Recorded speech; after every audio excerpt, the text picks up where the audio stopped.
दोस्तों, आप सबको पता ही होगा बांग्लादेश के गवर्नमेंट ने इंडियन स्पेशल इकोनॉमिक जोन को कैंसिल कर दिया है।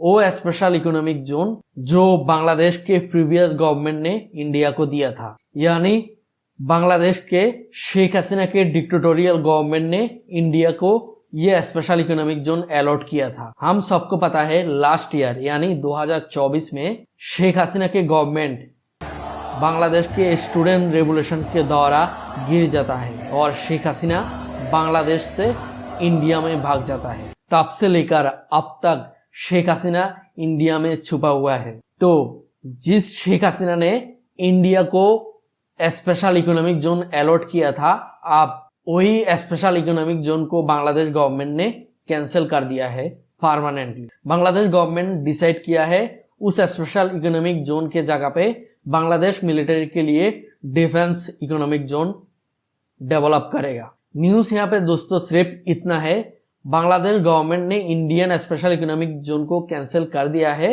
और उस इकोनॉमिक जोन के जगह पे बांग्लादेश मिलिट्री के लिए एक डिफेंस इकोनॉमिक जोन यानी एक डिफेंस पार्क डेवलप करेगा। अब दोस्तों, इंडियन मीडिया इतना न्यूज को ओरिजिनली पब्लिश नहीं किया। इस ओरिजिनल न्यूज के साथ कुछ प्रोपेगेंडा को मिक्स करके फिर पब्लिसिटी चला रहे हैं अपना इंडियंस ऑडियंस के सामने। यानी इंडियन मीडिया को ओरिजिनल न्यूज पब्लिश करने में मजा नहीं आता है जब तक उस ओरिजिनल न्यूज के साथ कुछ प्रोपेगेंडा मिक्स ना किया जाए। इंडियन मीडिया में ये कॉन्स्पिरेसी थ्योरी डेवलप किया गया है इस स्पेशल इकोनॉमिक जोन कैंसलेशन को लेकर।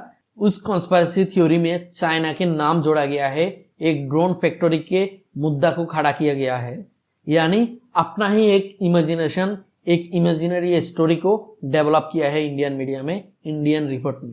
और ये सारे चीज शुरुआत होता है इंडियन मीडिया दैनिक भास्कर से। सबसे पहले दैनिक भास्कर इस कॉन्स्पिरेसी थ्योरी के ऊपर रिपोर्ट करता है, यानी ओरिजिनल न्यूज के साथ एक प्रोपेगेंडा को मिक्स करके रिपोर्ट करना, ये सबसे पहले स्टार्ट किया इस मुद्दे को लेकर Dainik Bhaskar.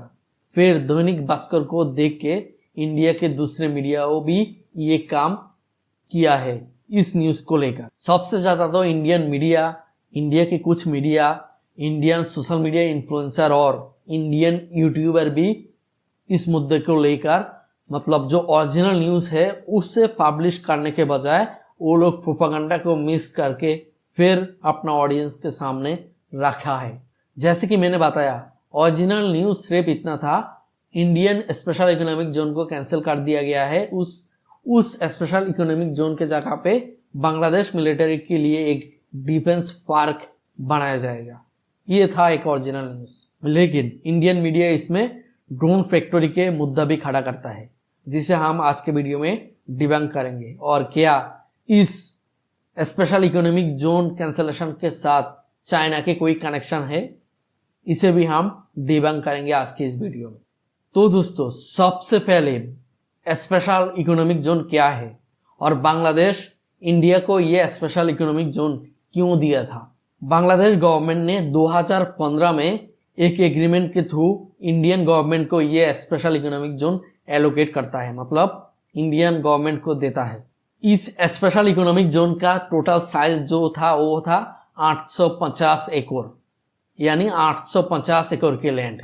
Special economic zone मतलब होता है एक देश दूसरे देश को कुछ जमीन के हिस्सा, कुछ लैंड एलोकेट करता है, देता है एग्रीमेंट के थ्रू।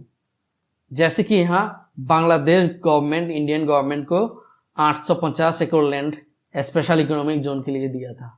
अब इस स्पेशल इकोनॉमिक जोन के अंदर अगर कोई इंडियन कंपनी अपना इंडस्ट्री, अपना फैक्ट्री खोल के कोई भी प्रोडक्ट प्रोड्यूस करके वो एक्सपोर्ट करता, तो उस एक्सपोर्ट के ऊपर कोई भी ड्यूटी या कोई भी टैक्स नहीं लगता, यानी वो टैक्स फ्री, ड्यूटी फ्री होता। ये सिर्फ बांग्लादेश और इंडिया के रिश्ते में नहीं, ये पूरी दुनिया में स्पेशल इकोनॉमिक जोन ऐसे ही काम करता है, टैक्स फ्री, ड्यूटी फ्री होता है ये इकोनॉमिक जोन। अब प्रॉब्लम ये है ये इकोनॉमिक जोन के लोकेशन को लेकर, क्योंकि बांग्लादेश के बहुत सारे ओपोजिशन इस इकोनॉमिक जोन के लोकेशन को लेकर सवाल उठाया। ये स्पेशल जोन था, इंडिया की ये स्पेशल इकोनॉमिक जोन था बांग्लादेश के चट्टग्राम डिवीजन के मीरसराय डिस्ट्रिक्ट में। ऑब्वियसली स्ट्रेटेजिकली बांग्लादेश के चट्टग्राम डिवीजन बहुत ही इंपॉर्टेंट है बांग्लादेश के लिए। तो इसी मुद्दे को लेकर ऑपोजिशन पार्टीज लगातार सवाल उठाया था, लेकिन शेख हसीना एक डिक्टेटर था। शेख हसीना की गवर्नमेंट डिक्टेटरशिप के ऊपर कायम हुआ था, इसीलिए शेख हसीना ऑपोजिशन की कोई भी बात ना सुन के इंडिया को वो लैंड स्पेशल इकोनॉमिक जोन के लिए दे दिया था। तो जब शेख हसीना की गवर्नमेंट गिर जाता है तब आप जाके बांग्लादेश गवर्नमेंट ने वो जमीन, वो लैंड स्पेशल इकोनॉमिक जोन को कैंसिल कर देता है। अब दोस्तों यहाँ पे प्रॉब्लम ये है, इंडियन मीडिया अपना कॉन्स्पिरेसी थ्योरी में चाइना के नाम और ड्रोन फैक्ट्री के मुद्दा जोड़ने की कोशिश कर रहा है ये स्पेशल इकोनॉमिक जोन कैंसिलेशन को लेकर। जैसे कि मैंने आपको दैनिक भास्कर के न्यूज आर्टिकल दिखाया है इंडियन मीडिया से, वैसे इंडिया के बहुत सारे मीडिया वैसे ही न्यूज कवर कर रहा है इस स्पेशल इकोनॉमिक जोन को लेकर। मतलब इंडियन मीडिया की ये प्रॉब्लम नहीं है स्पेशल इकोनॉमिक जोन को कैंसिल कर दिया है बांग्लादेश गवर्नमेंट ने। उनके प्रॉब्लम ये है उस स्पेशल इकोनॉमिक जोन के ऊपर ड्रोन फैक्ट्री बना रहा है बांग्लादेश ने और चाइना को ये स्पेशल इकोनॉमिक जोन दे रहा है। तो दोस्तों पहली बात, बांग्लादेश गवर्नमेंट ने कहीं भी मेंशन नहीं किया ये स्पेशल इकोनॉमिक जोन चाइना को डिलीवर कर रहा है, यानी चाइना को दे रहा है। यह है पहला झूठ। बांग्लादेश गवर्नमेंट अपना स्टेटमेंट में ऐसा कुछ नहीं बोला। ये इंडियन मीडिया के पूरे एक कॉन्स्पिरेसी है, एक प्रोपागेंडा है। और दूसरी सवाल, क्या बांग्लादेश गवर्नमेंट ने कोई ड्रोन फैक्ट्री डेवलप कर रहा है उस स्पेशल इकोनॉमिक जोन के अंदर, यानी जिस स्पेशल इकोनॉमिक जोन को इंडिया से कैंसिल कर दिया है? तो दोस्तों इस सवाल का जवाब भी नहीं।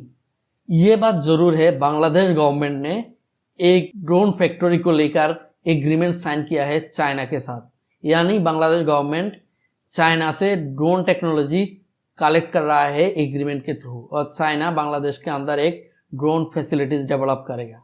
लेकिन ये ड्रोन फैसिलिटीज उस इकोनॉमिक जोन में नहीं, बल्कि ये ड्रोन के फैसिलिटीज बांग्लादेश अपना बोगोड़ा डिस्ट्रिक्ट में डेवलप करेगा, जहां बांग्लादेश एयरफोर्सेस के बेस है। ये भी इंडियन मीडिया के प्रोपेगेंडा था, बांग्लादेश अपना ड्रोन फैक्ट्री उस इकोनॉमिक जोन के अंदर डेवलप करेगा।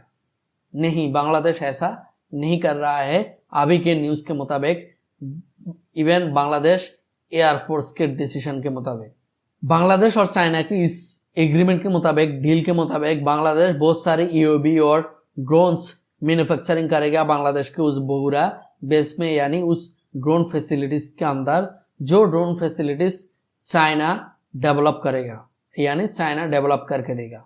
दोस्तों जैसे कि मैंने आपको बताया है, स्पेशल इकोनॉमिक जोन कैंसिलेशन को लेकर इंडियन मीडिया में सबसे पहले दैनिक भास्कर ने यह प्रोपेगेंडा फैलाया था, यानी चाइना के नाम और ड्रोन फैक्ट्री के मुद्दा खड़ा किया था प्रोपेगेंडा के तौर पे। लेकिन प्रॉब्लम यह है, यहाँ पे दैनिक भास्कर में जो आर्टिकल लिखा गया है, जो रिपोर्ट किया गया है, इस रिपोर्ट कोई इंडियन ने नहीं किया, बल्कि यह रिपोर्ट एक बांग्लादेशी सो कॉल्ड जर्नलिस्ट ने किया है इंडियन मीडिया दैनिक भास्कर के अंदर। ये बहुत ही शॉकिंग है, एक बांग्लादेशी कैसे इंडियन मीडिया में बांग्लादेश को लेकर प्रोपेगेंडा फैलाता है, पूरी दुनिया के सामने वो प्रोपेगेंडा रिपोर्ट पब्लिश करता है इंडियन मीडिया के अंदर। हाँ दोस्तों, अगर आप दैनिक भास्कर के उस न्यूज रिपोर्ट के पेज में जाएंगे तो हेडलाइन के नीचे उस सो कॉल्ड जर्नलिस्ट के, यानी उस सो कॉल्ड बांग्लादेशी जर्नलिस्ट के नाम लिखा हुआ है। उस जर्नलिस्ट के नाम है SM अमानुर रहमान। आप ये जर्नलिस्ट कौन है, इसका कितने एक्सपीरियंस है, एक्चुअल में ये जर्नलिस्ट है या कुछ और है, मुझे कुछ नहीं पता। लेकिन सच बोलूं तो मुझे इसका आर्टिकल पढ़ने के बाद या इसका आर्टिकल के हेडलाइन देख के ऐसा नहीं लगता है ये बंदा कोई जर्नलिस्ट है। अब दोस्तों जब हम इसके बारे में थोड़ा इंफॉर्मेशन निकलते हैं तो हमें इस बंदा के एक वेबसाइट मिलता है, जिस वेबसाइट ने ये बोल्डली लिखा हुआ है ये एक फ्रीलांस जर्नलिस्ट, मतलब कोई ऑर्गेनाइजेशन के अंदर जर्नलिस्ट नहीं है, फ्रीलांस जर्नलिस्ट। तो आमतौर पे ऐसा फ्रीलांस जर्नलिस्ट का काम ही होता है प्रोपागेंडा फैलाना है, पैसा के बदले में काम करना है, रिपोर्ट बनाना है। ऐसा ज्यादातर केस पे होता है। तो हम जब इस सो कॉल्ड जर्नलिस्ट अमानुर रहमान के वेबसाइट में गया, तब इस वेबसाइट को देखने के बाद हमें लगा है यस, ये बंदा कोई जर्नलिस्ट नहीं है, बल्कि ये बंदा जो फैसिस्ट आवामी लीग था, यानी शेख हसीना के जो डिक्टेटोरियल पॉलिटिकल पार्टी था, उस पार्टी के एक पंडा है, यानी उसके एक चाटुकार है। ये एक ऐसा जर्नलिस्ट है जिस जर्नलिस्ट ने डेमोक्रेसी के ऊपर बिलीव नहीं रखता, यानी डेमोक्रेसी के ऊपर बिलीव नहीं करता, बल्कि डिक्टेटरशिप के ऊपर बिलीव करता है। और जब हम इसके एक्स अकाउंट यानी ट्विटर अकाउंट में गया, तो हमें और भी बातें पता लगा है, यानी इसके आइडियोलॉजी, इसके जो ग्रासरूट है, उसके बारे में हमें अंदाजा हो गया है ये कैसा माइंड के जर्नलिस्ट है। इवन इस जर्नलिस्ट के जो सोकल जर्नलिस्ट है, इसके वेबसाइट में भी बहुत सारे चीजें अनाप शनाप दे के रखा है। जैसे वेब डिजाइन के रूप में एक सेक्शन है, उस सेक्शन में सिर्फ वेब डिजाइन नाम के बहुत सारे एक ही टाइप के इमेजेस लगा रखा है। तो इसका जो वेबसाइट है, ये वेबसाइट भी कोई भी सीरियस वेबसाइट नहीं है, मतलब फॉर्मेलिटी के लिए ये वेबसाइट खोल के रखा है। और इस वेबसाइट में इस बंदे की कॉन्टेक्ट है, लोकेशन है, ईमेल एड्रेस भी दिया हुआ है। सो हम ये बात बोल सकते हैं ये बंदा कोई जर्नलिस्ट तो नहीं है, प्रोफेशनल जर्नलिस्ट नहीं है, बल्कि एक आवामी लीग पंडा है, यानी फैसिस्ट आवामी लीग के पंडा है। लेकिन जब ऐसा बंदा दैनिक भास्कर यानी इंडियन मीडिया में, इंडियन नेशनल मीडिया में जाके एक प्रोपेगेंडा आर्टिकल लिखता है और फिर उस आर्टिकल के ऊपर पूरे इंडिया में चर्चा होता है, तो आप ये बात समझ लीजिए इंडियन मीडिया के प्रोपेगेंडा कितना ज्यादा गहरा है। तो दोस्तों आज के लिए इतना ही, बाय बाय।